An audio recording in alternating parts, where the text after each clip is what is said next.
Buenas tardes, tengan todos ustedes, pueblo de Venezuela.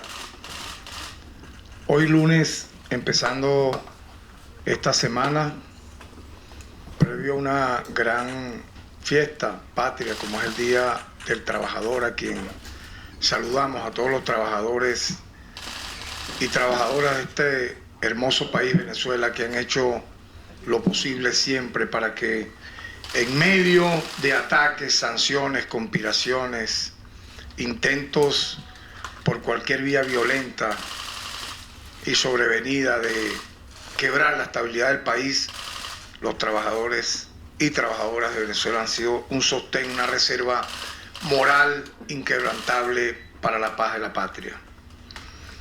Hoy, en un alcance que yo calificaría de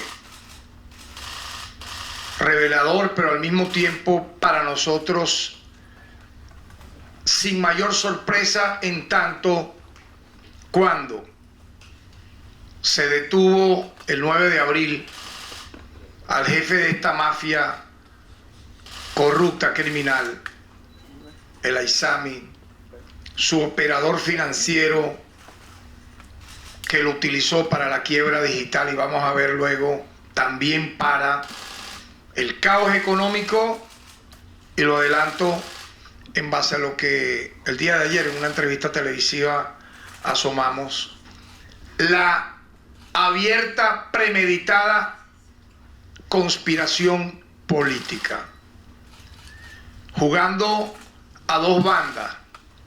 Es decir, el 9 de abril anunciamos que aparte de la corrupción petrolera, el desfalco que buscaron hacer para el enriquecimiento ilícito de esa mafia, paralelo a ello estaba la conspiración económica, utilizando el sistema financiero digital para caotizar absolutamente durante los años 2019, 20, 21, 22 nuestra economía, impulsar obviamente un malestar social impredecible, que ha sido la obsesión de estos factores de la extrema derecha que se alían a traidores de la patria, reeditar acciones nefastas como la salida en el año 2014, su segunda, vamos a decir así, capítulo tenebroso en abril, mayo, junio, julio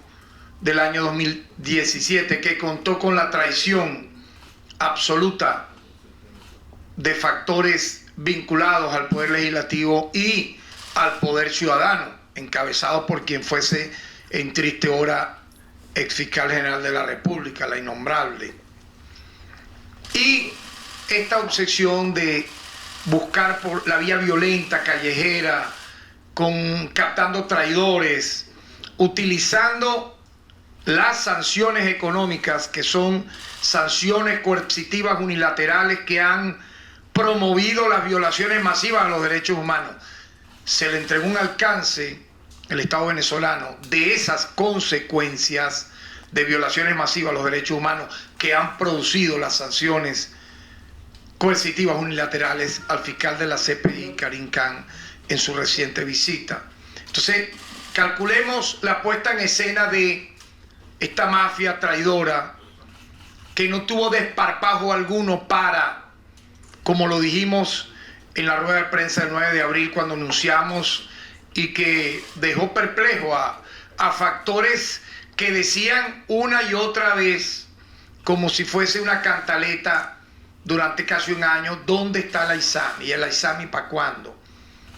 Luego que se detuvo, y vean que quedaron tan boquiabiertos que empezaron la teoría de conspiración de que no, se lo trajeron de un exilio y lo presentaron. Fueron los tres detenidos en una misma casa.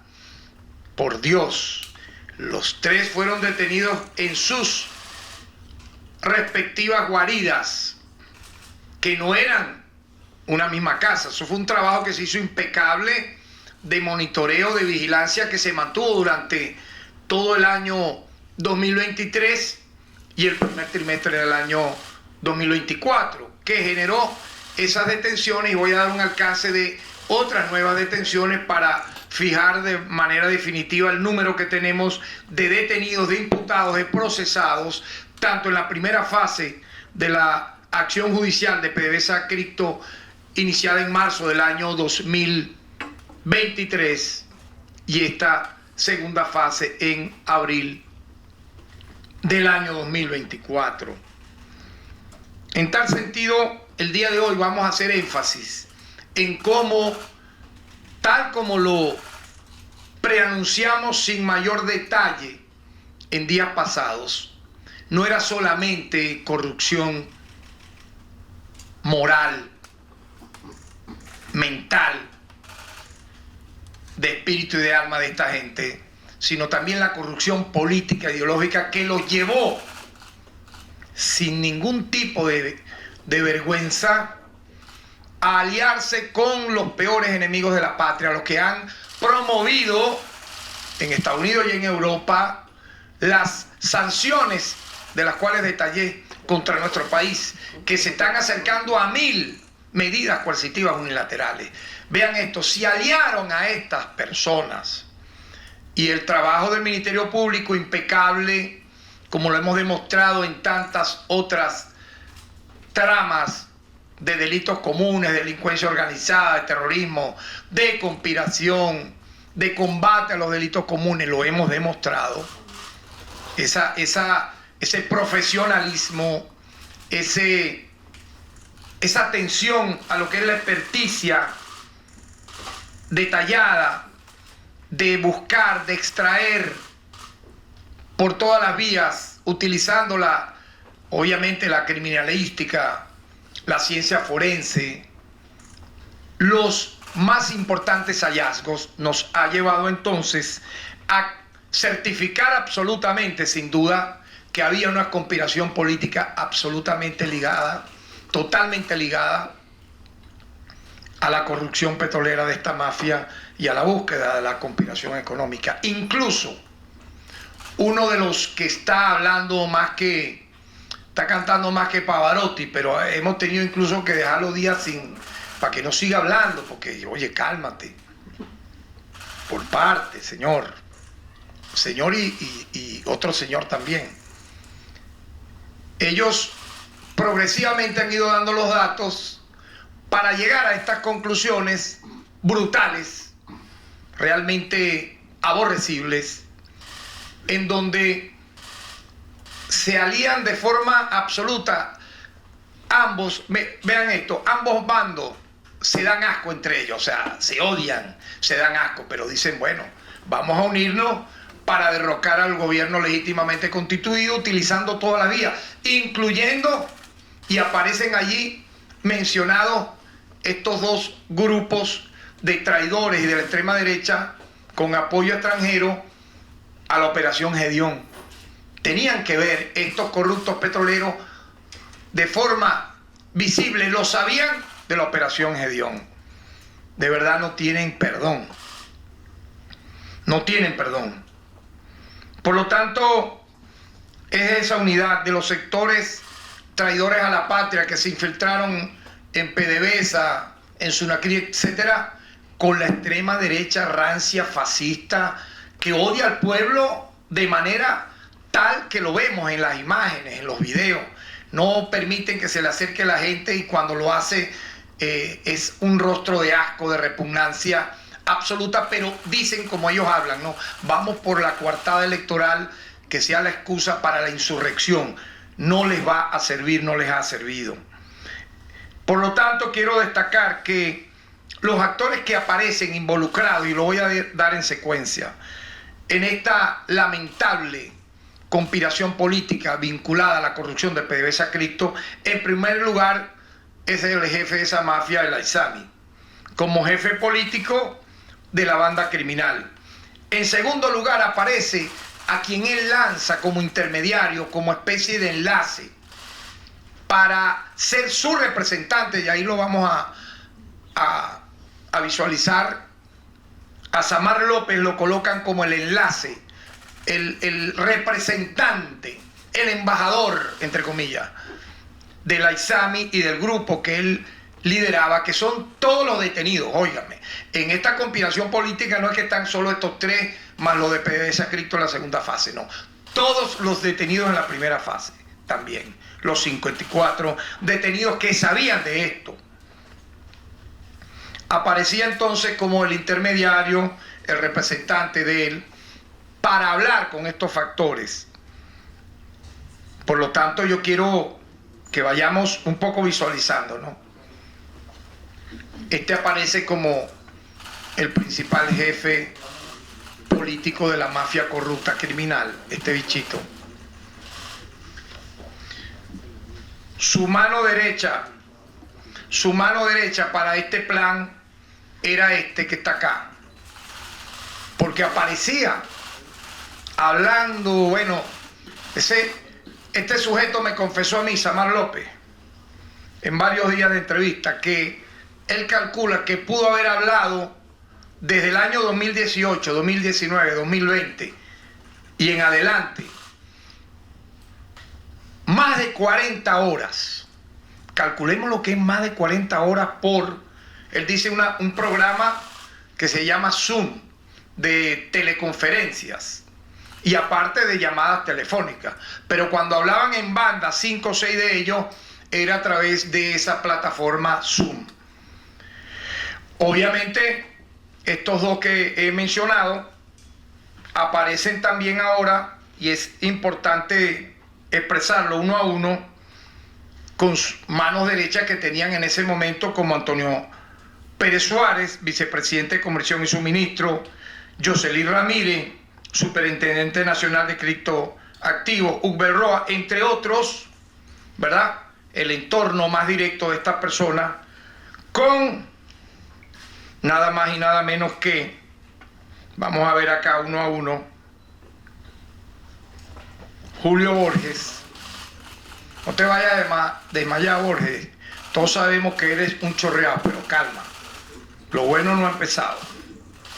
Este bichito, que es el que se la daba de alzado diciendo en el mundo que gracias a él, pues lo decía, yo como canciller del gobierno del malbañado innombrable, yo soy el responsable y logré, decía él, que se dieran todas las sanciones contra Venezuela, que han matado a mucha gente, ojo, que han impedido la compra de alimentos y medicinas en el peor momento de la pandemia, porque conspiraban en el peor momento de la pandemia, de la cuarentena, ¿no? Entonces se ha llenado la boca de decir en el mundo que él fue el responsable. Es como su, vamos a decir así, su trofeo. Póngame la medalla por haber sido el responsable de que en Venezuela haya 1000 medidas coercitivas unilaterales que han matado a mucha gente de hambre, de falta de medicina. Él y obviamente toda esa extrema derecha que lo ha apoyado con el tema de las sanciones, porque no han pedido que se levante ninguna y no se ha levantado ninguna. Eso de la licencia es un aguaje. Ni una sola medida fue levantada. No había por qué sorprenderse. Aparece también este sujeto. Una persona que ha llevado a la muerte con el programa La Salida y los firmantes con él a centenares de venezolanos en el 2014 y en el 2017, obsesionados por el poder. Aparece también este tristemente célebre personaje, Carlos Ocariz. Estos decían que eran enemigos, Leopoldo López por acá, Carlos Ocariz por acá, pero no, aliados hasta la máxima potencia. Que en una de las extracciones telefónicas aparece como que tuviera hipo, sí, sufre como de reflujo, hablando. Carlos Vecchio. Se la creía que era embajador. Y vean los nombres que se pone. Este se pone el nombre Silver. De verdad, es algo asqueroso.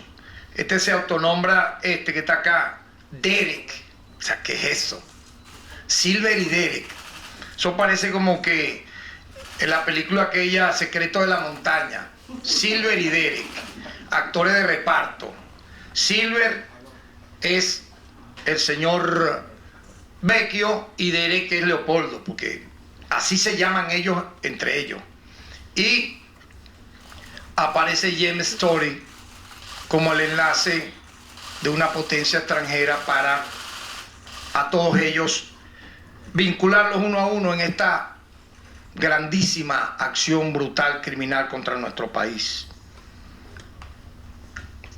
Los detalles de cómo fuimos logrando llegar a esto que estoy aquí describiendo es que durante las investigaciones, aparte de las entrevistas, etcétera, se hace un trabajo de ciencia forense impecable que el Ministerio Público lo ha demostrado en innumerables casos. Los más emblemáticos que la gente pudiera recordar no son los únicos. El esclarecer el crimen contra Carlos Lanz o este símbolo de la música cancerbero, no, muchísimos otros más. Por eso el Ministerio Público hoy en Venezuela tiene, sorprendentemente para algunos, para otros no, más del 70% de credibilidad en la gente de cualquier signo político o ideológico.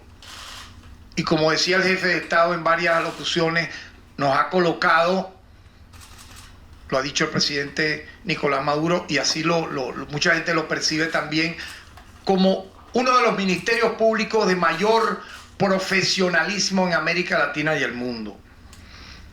Producto de todas esas experticias y como una línea de investigación que no podíamos dejar, el Ministerio Público no podía dejar de ver esa línea de investigación, la conspiración política en medio de la trama PDVSA, incluso la entrega de buques, de barcos, a estos factores con los cuales estas personas hablaban. Porque está la corrupción petrolera de estos factores también. No solo Jocelyn, no solo Uber, no solo Pérez Suárez, no solo Samar, no solo el Aizami, no, también estos factores extremistas de la oposición se valieron como contraprestación de contratos petroleros. Por lo tanto, pudiéramos decir que hemos logrado desmembrar una red de funcionarios que usaban no solamente sus cargos para realizar operaciones petroleras, sino para trabajar en contra del gobierno legítimamente constituido y producir. Ellos decían, ahí van a escuchar ahora, más allá de la ruta electoral, decía Samar. Me encanta porque aquí se está hablando cosas más allá de la ruta electoral. ¿Qué es algo más allá de la ruta electoral? Intentos de magnicidio, conspiración, golpes de Estado. Por lo tanto, dicho esto, es bien importante destacar como colofón de este prólogo que la manera como actuaron en el móvil, aparte de vender productos en el mercado sin que fuese luego registrado la monetización de los mismos en el Banco Central, comercializaban los productos asignados legalmente, los pagos correspondientes no ingresaban a PDVSA, sino que se distribuían en forma arbitraria y criminal entre todos los involucrados, incluyendo, dice uno de los delatores, y por reserva legal no voy a mostrar el video completo de esa confesión, revelaba que le daban esos contratos también producto de esta forma totalmente irregular de distribuirlo. Se cobraban comisiones en todo el proceso de comercialización, se solicitaban divisas para garantizar acceso a los contratos, los fondos públicos robados se utilizaban para la especulación financiera e inmobiliaria. Y para ello se utilizó un conglomerado de sociedades mercantiles que servían para legitimar estos capitales. En tal sentido y de esta manera, ya para ir llegando a los hallazgos recientes, no me cabe duda que el objetivo y el fin de esta mafia no era otro que implosionar obviamente la economía nacional, destruir la moneda como lo expliqué en ruedas de prensa anteriores, destruir el bolívar, llevar hasta su enésima potencia la elevación del dólar paralelo, quebrar el plan de recuperación económica que llevaba el Estado venezolano y obviamente unir todo esto que digo a la conspiración política. Se trata de los responsables principales de los que aparecen aquí, ¿no? Con estas mafias. Todo el conglomerado que apoyó al llamado gobierno y que interino, o sea, gobierno de muñequito de trapo será, porque de interino que lo que hicieron fue provocar, como sabemos, el desfalco al país robando cinco monómeros, el oro que tiene Venezuela en el Reino Unido, sumas millonarias en Portugal y otros países. Por lo tanto, ya con atención, vamos con atención, con calma. Como diría un amigo, calma. Vamos con atención, pero póngase un pañuelo en la nariz, por favor. A oír. Oigan bien, estos son un poco más de 10 minutos de las horas y horas que hemos podido extraer y unir para enlazar la evidencia más brutal de la traición, de la corrupción moral, política y de todo tipo de estos sujetos. Veamos entonces en el presente audio hablando estos personajes: Julio Borges, Samar López y Carlos Ocariz. Adelante. Y una pregunta, Samar, ¿qué le transmitirías tú ahorita a Tarek? ¿Qué cosa le dirías? Bueno, yo estoy tomando nota, me siento como en primer semestre de una carrera que desconozco, pero me siento muy serio, ¿no? Estoy tratando de hacer una esquela bastante esquematizada, pero con el mayor de los contenidos posibles. Y bueno, veo que la propuesta es más amplia que lo electoral, lo cual me satisface mucho también. Pero bueno, también partir por ahí es una realidad, porque el tiempo va a apretar en cuanto al cronograma, y las decisiones que se tomen ahora son trascendentales para el desenvolvimiento de esa elección. Así que es natural que se hable de eso. Y lo que sí les digo es que yo noté el interés y de hecho tengo la autorización suficiente para establecer este contacto, pues. Y los que sean necesarios hasta que, como insisto, ustedes puedan ya sentir la confianza de ambos lados y dar paso a que puedan interactuar de manera directa, sin ningún apuro, pero yo creo que eso es un objetivo, por lo menos para mí, de mediano plazo, ¿ok? Para que se vean a las caras y puedan sentir realmente la temperatura correcta del agua, ¿no? Pero bueno, yo estoy esquematizando esto de la mejor manera, ¿no?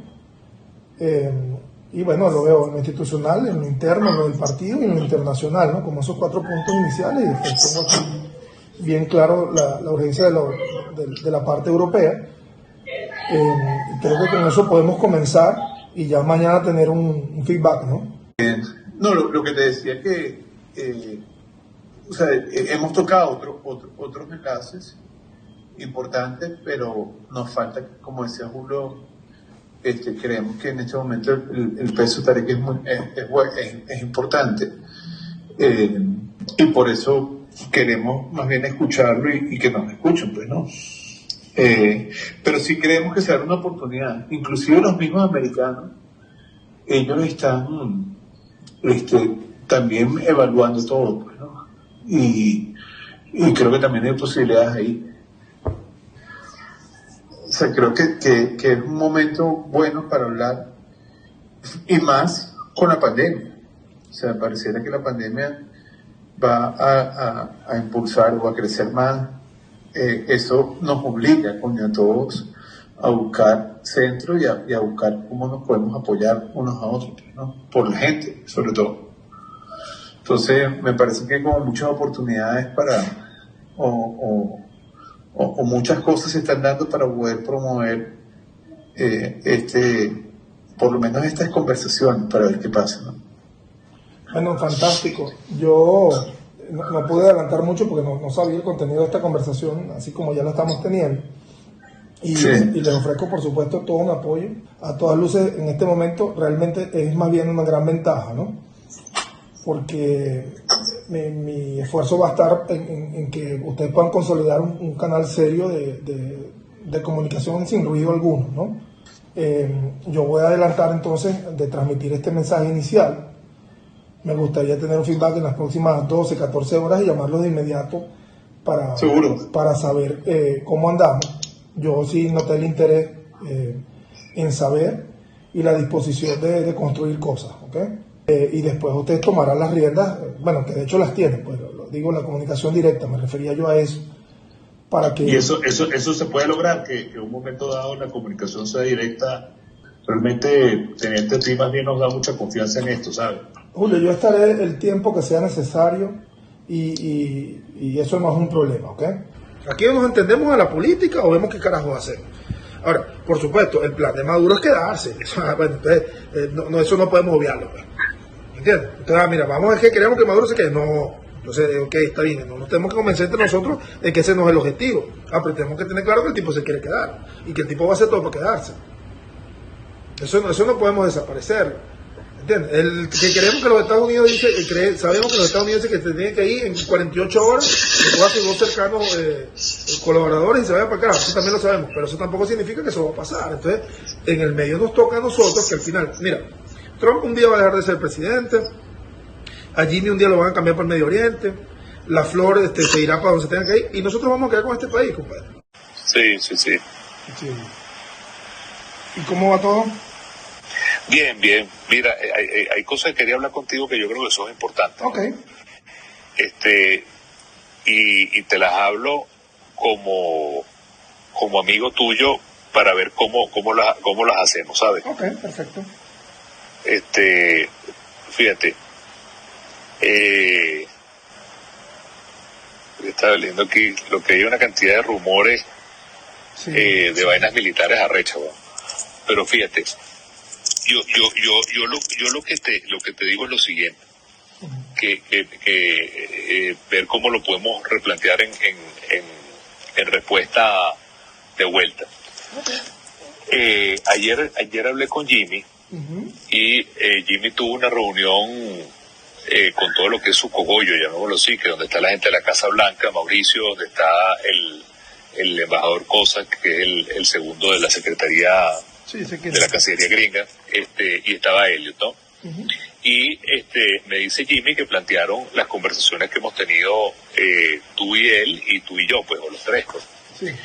Entonces, a mí lo que me preocupa es lo siguiente, que Jimmy me dice, mira, mándale a decir a Samar que nosotros como gobierno necesitamos que pasemos de hablar a hacer cosas.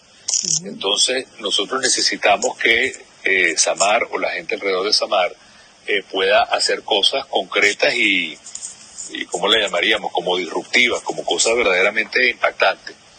Entonces, me dio una cantidad de cosas que te las enumero. Me dijo, por ejemplo, necesitamos que con la ayuda se pueda liberar a presos políticos que se escapen. Necesitamos que se liberen la gente que está presa allí de Citgo. Necesitamos que nos den ayuda, por ejemplo, para tener información.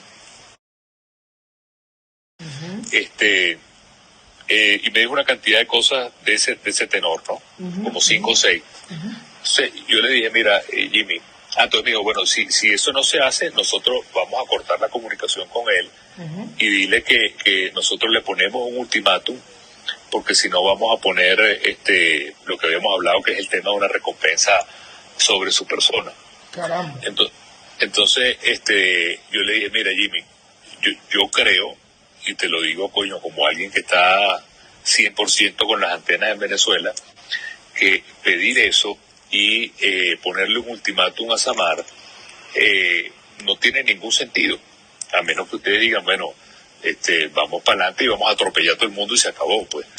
Pero yo entiendo que aquí lo que se está construyendo es una solución que se pueda tejer políticamente, y en este desarrollo lo que puede hacer Samar es ser un facilitador con gente que sí tiene poder.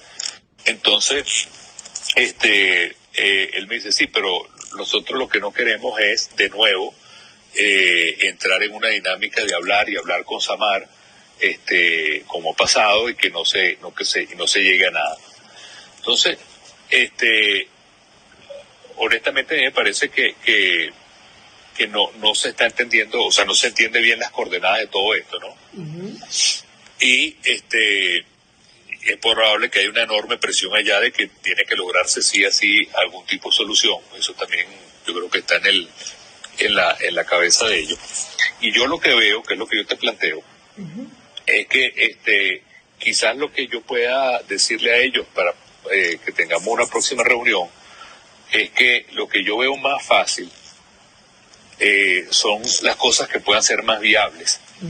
Y a mí lo que se me ocurre, lo hablé con Jimmy también esta mañana, le dije, mira, voy a hablar de nuevo con Samar y le voy a plantear las cosas más fáciles, porque yo quiero ser muy transparente con ellos y muy transparente contigo. Lo cual te agradezco enormemente.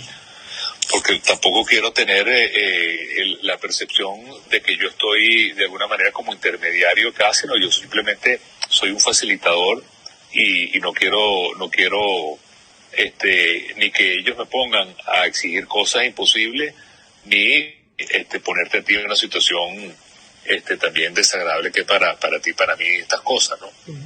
Entonces yo lo que creo, y ahí es donde yo digo que te planto las cosas con la mayor confianza, que yo creo que la respuesta concreta que se puede buscar son dos cosas. Uno, que ya lo teníamos hablado, la posibilidad que hable con Jimmy o con Elliot, así sea unos minutos, para poder tener un intercambio de percepciones o de diagnóstico de cómo lograr una solución política en el país. Creo que eso sé que no es fácil, ellos no entienden la dificultad, pero cuando yo le dije esto a Jimmy esta mañana, Jimmy me dice, Julio, pero si nosotros estamos confiando en ellos para que haya nada más y nada menos que la posibilidad de un cambio democrático y político en Venezuela, ¿cómo vamos a confiar que ellos son capaces de hacerlo si ni siquiera tienen la voluntad o el valor para hacer una llamada telefónica refiriéndose a... Entonces le dije, mira, yo no sé, Jimmy, porque quizás ellos tienen un nivel de penetración de inteligencia que nosotros mismos no sabemos, honestamente no lo sé, ver que les da miedo y punto, que también es un sentimiento válido y humano en ese infierno. Y la otra cosa que se me ocurre es que creo que pudiera ser algo de bajo riesgo, es algún tipo de información que él pueda suministrar. Bueno, realmente asqueroso todo lo que hemos oído, que repito, es un breve resumen, lo más quirúrgico de largas, aborrecibles, vomitivas conversaciones de esta mafia, que ahí estamos viendo, ahí estamos oyendo. Pensaron, y tal vez piensan aún, que Venezuela, como dijo una traidora a la patria ya desde su cómodo exilio en Europa, sobrina de un criminal asesino responsable de la masacre del Caracazo, sobrina del general Sufú. Ellos creen que Venezuela es el patio trasero de los Estados Unidos. Y por lo tanto hablan, actúan, se expresan con tal nivel de entrega que es impresionante.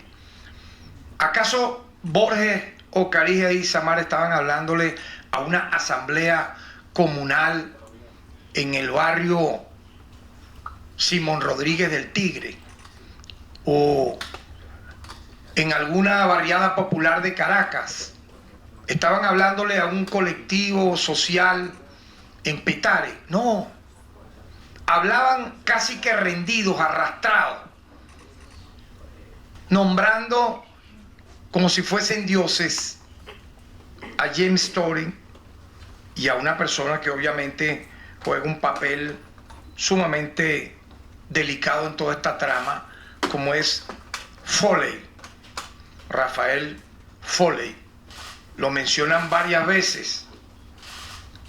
¿Por qué? ¿Por qué creen ustedes? Porque es que el Aizami, Samar y todo el grupo, todo el conglomerado corrupto que lo acompañaba, tenían esos enlaces con Story y con Foley, que eran la línea directa del gobierno de los Estados Unidos de América para favorecer, proteger y ejecutar y desarrollar este plan tan terrible que le ha causado, nunca debemos de olvidar esto, que le ha causado un daño todavía incalculable a la nación venezolana, porque las sanciones económicas impuestas, donde Foley Story fueron protagonistas locales, pero eso obviamente lo decidieron entre Obama, Trump y Biden, obviamente a escala, a esas 3 escalas.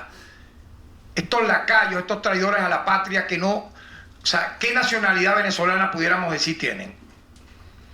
Los abrazaban para que el plan se ejecutara. Y fíjense lo grave que propone. Lo que pasa es que no pudieron hacer acciones terroristas en cárceles donde estaban los presos de Citgo, los llamados, entre comillas, presos políticos, que eran todos los vinculados a acción terrorista, operación Gedeón, acción terrorista, intento de magnicidio con drones, asalto de cuarteles, etcétera. Calculemos lo que este hombre le proponía. Sí, bueno, mira, hemos pensado esto para que tú lo hagas. Él dice, él como un sumiso, ok, sí, ok. ¿Ah? ¿Usted cree que lo escogieron de gratis? No, lo escogen porque es el operador financiero de la mafia, particularmente jefaturada por el Aizami. Y obviamente en ese extracto que pudimos oír y ver un audio video, queda clara el plan que tenían en marcha de disolver el Estado por cualquier vía antidemocrática, imponer y continuar con las sanciones que tanto daño, repito, le ha hecho al humilde trabajador, al funcionario, a los empresarios que han quebrado a muchas empresas producto de la persecución hasta ahorita transnacional contra quien desea hacer de forma lícita un comercio, un negocio. Pero ¿cómo le protegen a estas personas luego sus vidas, sus bienes en el mundo, sus fortunas malavidas? Entonces no puede haber un doble rasero, un doble discurso. No pueden decir que luchan contra la corrupción y aquí están los corruptos tal y cual, cuando ellos aparecen de frente metidos en la corrupción petrolera. Del desfalco de PDVSA Cristo, aparecen todos metidos.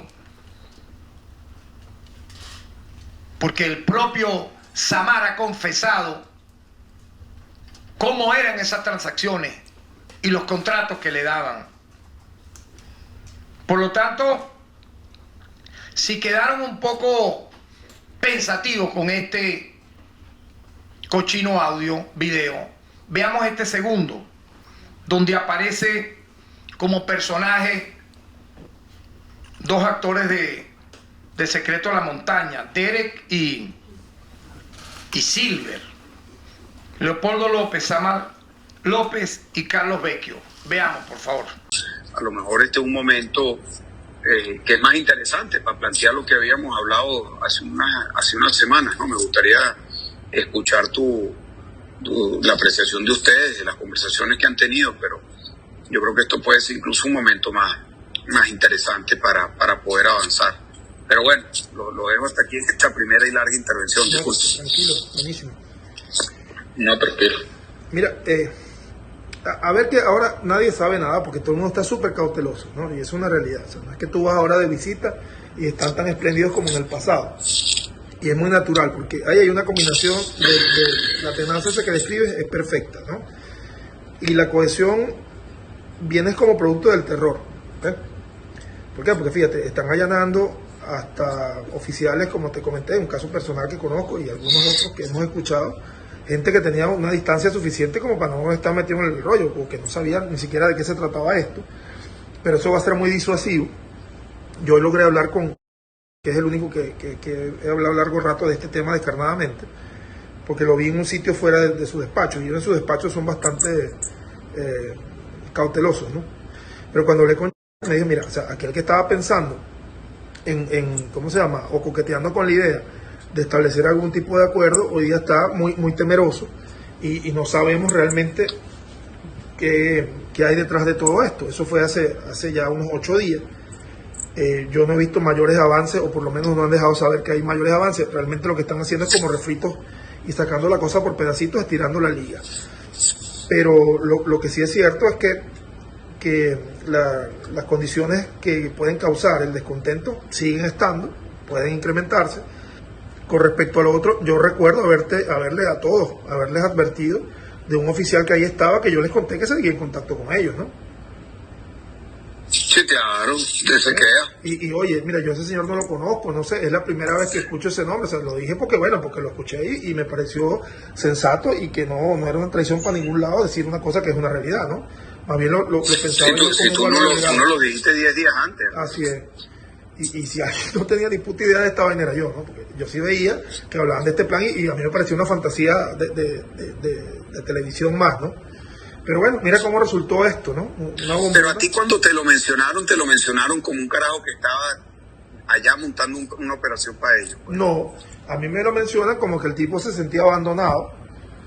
Si recordamos un poquito el contexto, y que coño, o sea, mira, ahora yo quedé aquí, estamos jodidos, Iván, y entonces estaba hablando que hubo un contacto directo, telefónico.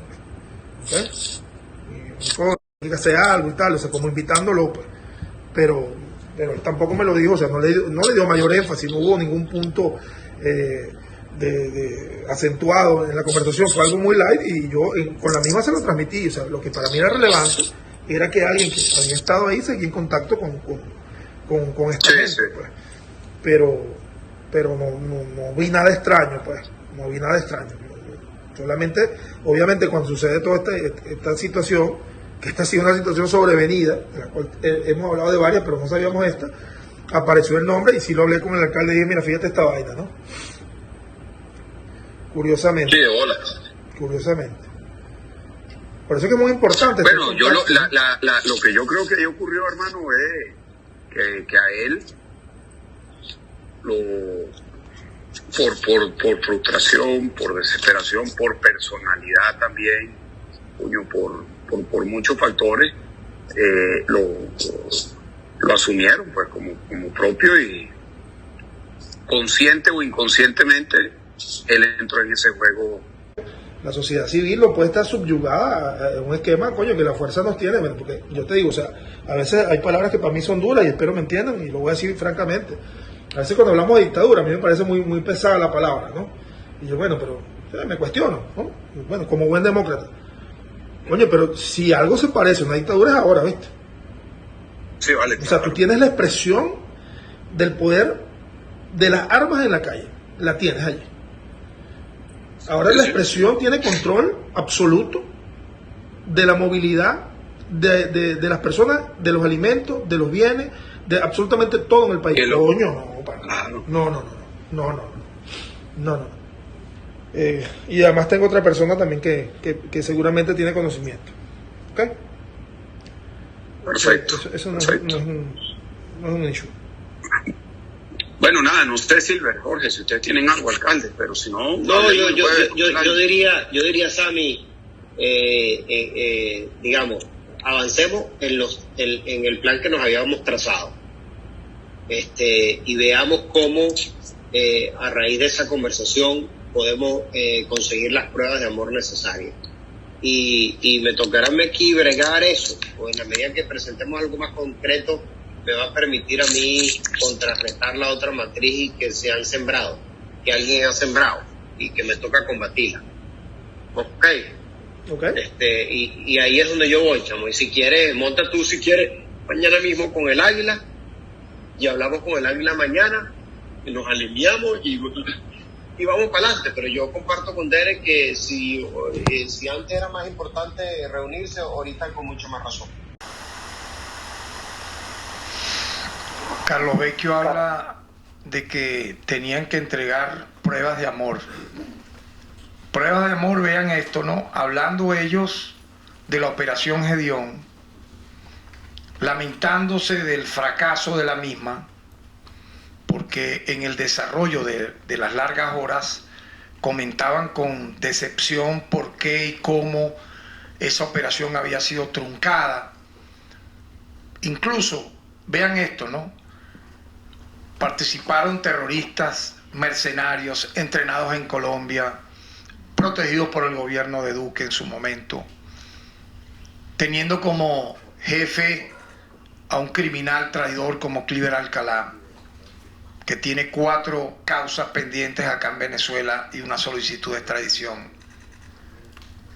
Y ellos, toda esa operación que fue planeada, que fue tercerizada por una agencia mercenaria llamada Silvercorp, donde estaba Grudo, que hubo un contrato de ellos, incluso tasado en su momento por casi 300 millones de dólares.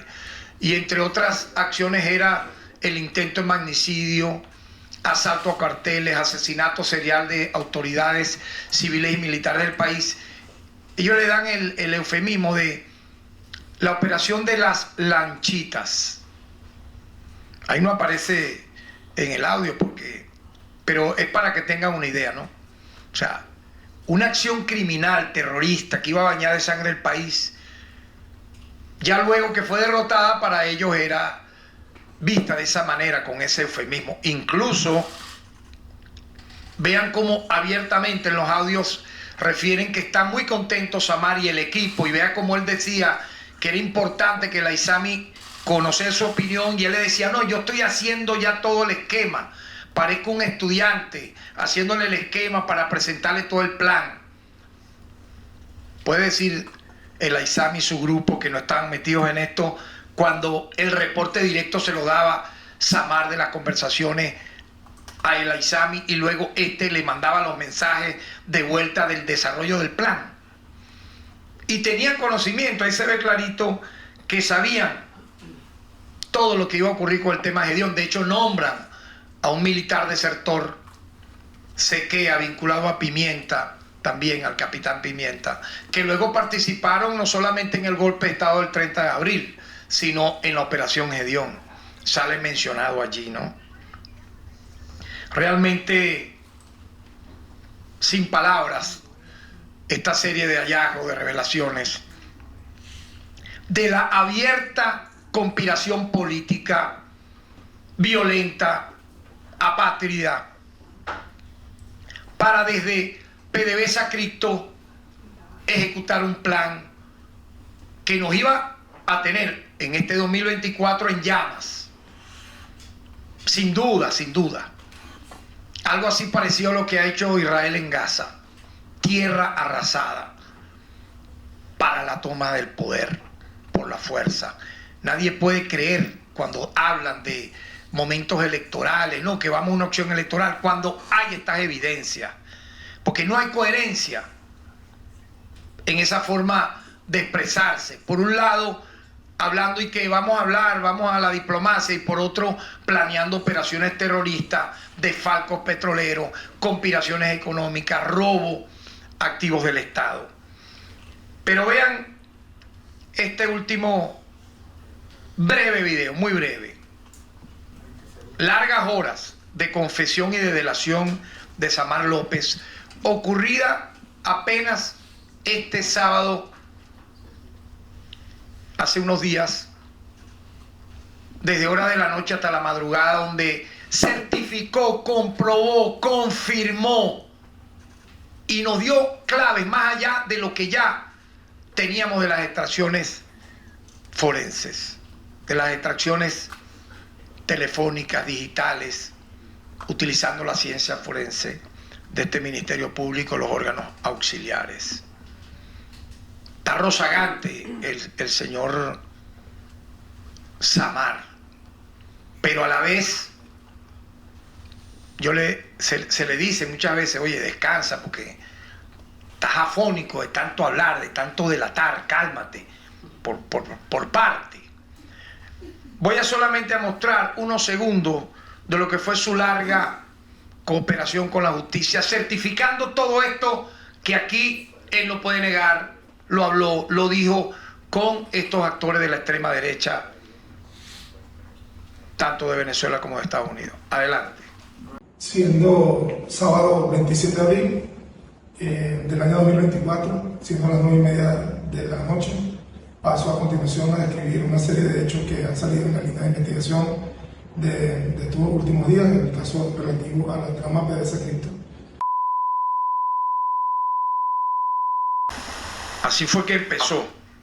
Obviamente lo detuvimos porque tenemos que ser respetuosos de la reserva legal, porque los datos que nos ha dado, que nos ha aportado de nuevos actores, es sumamente importante para esta, vamos a decirlo así, importantísima fase de una línea de investigación que nunca descartamos, que era que estas personas tenían un plan político en ciernes con factores externos e internos. Y ahí está demostrado. Está absolutamente demostrado, ratificado en varias declaraciones, pero la más reciente fue ese comienzo que mostré allí del sábado pasado por Samar López, que era, repito, una especie de representante directo de la mafia PDVSA Cripto para armar este conglomerado, donde participaban a veces en las conferencias de Zoom hasta 6 personas en vivo y directo, entregando no solamente planes y claves, sino también expresando un odio absoluto por el pueblo de Venezuela. Por lo tanto, nos queda como conclusión referirles, en primer lugar, que este caso, su desmantelamiento de la corrupción petrolera, de la conspiración económica y de la conspiración política, es una victoria absoluta del Estado venezolano, de las instituciones democráticas, de la alianza cívico-militar que se instaló acá a partir del triunfo constituyente del año de 1999. Sin duda, una gran victoria, pudiera decir como conclusión. Un triunfo absoluto que ha logrado desarrollar en estos meses, en este último año, una investigación impecable, que vean ustedes, porque es interesante referir el número de detenidos, comparándolo con la Cuarta República. Durante los años 60, 70, 80, 90, yo pregunto y quiero que me muestren pruebas reales. ¿Cuántas tramas de corrupción que pudo haber ocurrido en esa época fueron presentadas por el Ministerio Público de cualquiera de esos fiscales generales y de los tribunales penales y de la llamada en aquel momento Corte Suprema de Justicia y sus tribunales penales ordinarios? La única que la gente recuerda es la del Chino de Recadi. No recuerda más otra. Esa fue la trama que supuestamente develaron, el Chinito de Recadi. Realmente, sin palabras, vuelvo a repetir, ¿no? Solamente, voy a volver a repetir, solamente, incluyendo PDVSA Cripto, en el desmantelamiento que existió en la Cuarta República, 40 veces peor que ahora. Porque el propio Arturo Unlar Pietri, yo mostré ese video en mi cuenta X, en el año 1995 revelaba que en un poco más de 20 años a Venezuela, a los gobiernos de la Cuarta República, de Carlos Andrés Pérez, de Lucinchi, de Luis Herrera, de los dos gobiernos de Carlos Andrés y luego de Caldera, le habían entrado, decía Unlar Pietri, aproximadamente 300.000 millones de dólares. Y en ese momento, cuando Unlar Pietri hace esa entrevista, en el año 1975, Venezuela aparecía como el país más pobre, de extrema miseria de toda América Latina. Pero no, las empresas petroleras estaban en manos de las transnacionales norteamericanas. Eso lo sabe aquí todo el mundo. Pero nosotros hemos investigado 32 tramas, incluyendo la de PDVSA Cripto. En ellas se han judicializado 290 personas y 76 han sido condenadas. Entre los procesados hay 4 expresidentes de PDVSA. Pero quiero destacar, si nos vamos a una línea de acción mayor de lo que es la lucha contra la corrupción, este Ministerio Público ha imputado a 12.639 personas por hechos de corrupción. Se han acusado a 11.254 y se han condenado a 4.810. Dentro de estos incluimos a los 420 exfuncionarios del Ministerio Público que en mala hora, siendo fiscales auxiliares, provisorios, exdirectores o exfiscales superiores, mancillaron el honor y el nombre del Ministerio Público. Así que, para terminar esta rueda de prensa y darle la palabra a un periodista internacional, solamente quiero decir que queda una gran lección,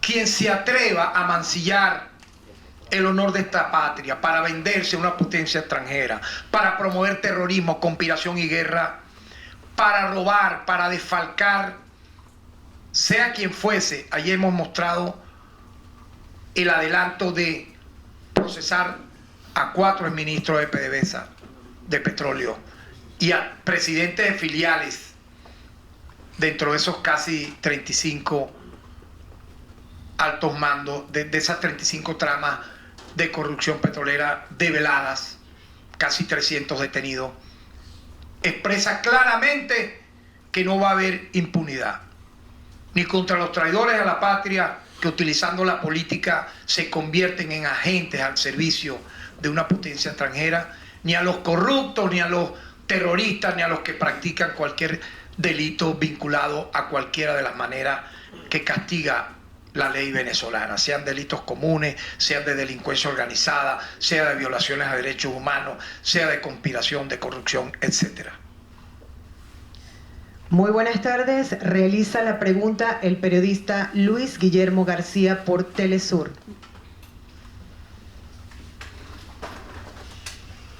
Buenas tardes, fiscal. Buenas tardes, compañeros. Gracias por aceptar la insistencia de nuestro requerimiento para preguntarle, fiscal. Sería útil porque en los videos pues se observa y se escuchan algunos mensajes como encriptados. Nos gustaría saber cómo es este flujograma, cómo es este organigrama de esta trama de conspiración, corrupción. Es decir, cómo sale el dinero de PDVSA, cómo llega a manos de estos grupos conspiradores, de qué manera se invierte, cómo es ese procedimiento. Y al observar que está Carlos Ocariz, está Leopoldo López, y Leopoldo López a su vez es aliado de Guaidó, y Guaidó es aliado de otros componentes de la oposición radical, podemos sospechar que pueden haber otros factores de la oposición, incluso compitiendo en el proceso electoral, no sé. Muy bien. Tu pregunta, como buen periodista, aparte reflexiva, es capciosa. Yo la calculo como queriendo, dentro de lo que tú has diagnosticado, ¿cierto? Que esto no pareciera ser solamente los que están allí. Algo así como que no son todos los que están allí. Porque incluso Leopoldo López hacía todo esto estando ¿dónde? En esos momentos él estaba refugiado como buen cobarde en la Embajada de España. Y mira desde dónde él armaba todo su plan, ¿no? Mencionaste a quienes aparecen en los audios y yo te puedo confirmar, en base a tu incisiva pregunta, porque en verdad es un ampograma lo que aquí se está construyendo en base a todo esto que te menciono. Porque fíjate, solamente con la trama de PDVSA Cristo en su primera fase, hablamos de 54 imputados, procesados y acusados, ¿verdad? Pero en la segunda fase, yo te puedo ya confirmar que el número asciende a 14 más. 66 personas vinculadas. Y todos estaban metidos en la conspiración política. Y obviamente que así como, fíjate, se comienza el 9 de abril esta segunda fase con 3 detenidos, fueron luego sumándose otros 3 más, luego otros 3 más, hasta llegar al número actual. Yo para nada descarto que en la trama de conspiración política haya otros factores extremistas vinculados. No es que no lo descarto, es que la hay. Lo que pasa es que no, en este momento no me corresponde develar esos nuevos nombres que hoy no he dicho, pero que efectivamente tenemos el registro de que aparecen vinculados a Samar López por conversaciones telefónicas, por enlaces directos con él y con la mafia que representaba tanto en la corrupción financiera el propio Samar y el Aizami. Conclusión, no se descartan nuevas detenciones, no se descartan que aparezcan nuevos nombres en la conspiración política, porque todo nos va llevando a una suma de evidencias que está culminando con nuevas detenciones, nuevas revelaciones, porque fíjate, cuando ocurre la detención del 9 de abril del Aizami, de Samar y de Serpa, los 3 vinculados a tramas de corrupción y tramas políticas de conspiración, los 3 sin excepción, nadie lo creyó. El impacto fue tan grande que duraron días sin responder, quedaron cesantes. La plata que gastaron en dónde está el Aizami para cuándo, etcétera, se les acabó. Y cuando empezaron a hablar, eran loqueras, o sea, quedaron balbuceando. No, que sí, que no, que estaba en Dubái, que se lo llevaron, que estaban los 3 metidos en una casa. Están los videos de las detenciones en sus 3 guaridas diferentes. ¿Qué van a estar sabiendo estos mercenarios que lo que hacen es buscar en las letrinas chisme de personas que para nada saben de inteligencia? Eso es un trabajo de profesionales, donde la persona tiene que ser sana, mental, físicamente, sin vicios. Pero entonces se buscan unos tarifados que se ponen, Luis Guillermo, a elucubrar, y de verdad que es bueno así, porque siguen malinformando y nosotros seguimos informando de manera objetiva, independiente e imparcial. Si alguien hoy está claro de los llamados fake news, de los potes de humo, etcétera, es el pueblo de Venezuela, que nos han sometido a un bombardeo de guerra sucia, de contrainformación a partir del año 99 sin descanso. Pero el pueblo es consciente y se va dando cuenta. Ahí están, señores. Ahora, a mí no me sorprende, no sé si a ustedes les sorprendió. Primero era el Aizami para cuándo y todo lo demás. Ahora que están detenidos, le han salido defensores en las redes. Que pobrecitos, que pasó, que por qué no aparecen más, que dónde están ahora, que será que los están torturando, será que están enfermos. Pero perdón, si estaban pidiéndole la pena de muerte, creyendo que la justicia no los iba a procesar. Yo dije, cuando tuviésemos los elementos de convicción iban a ser procesados. Se consiguieron, allí están. Ahora vamos a la fase, lo anuncio así para terminar, a la fase de audiencia preliminar. Van a ser acusados en el momento correspondiente, como lo establece la Constitución y la ley. No solamente imputados, van a ser acusados por los delitos que ya informamos en su momento, en los próximos días. Muchas gracias.